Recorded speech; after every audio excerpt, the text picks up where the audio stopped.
Mr. Kibuloy, boses nyo ba yung nasa audio file kanina, yung binabantaan mo yung si Stephanie o si Pane? Kailangan po i-authenticate kasi ngayon malakas ang AI. Pero boses nyo ba yon yung nagbabanta kay Pane o kay Stephanie?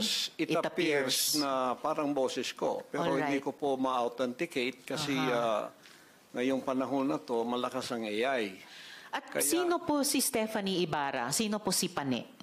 Isa po sa mga manggagawa. Manggagawa. Ano po yung relationship o relasyon nyo kay Pane o Stephanie Ibarra? Isa pong manggagawa. Isang manggagawa. Pero hindi ba totoo na kinukup nyo siya, kinuha nyo sa inyong pag-aalaga nung siya ay 2 years old pa lamang?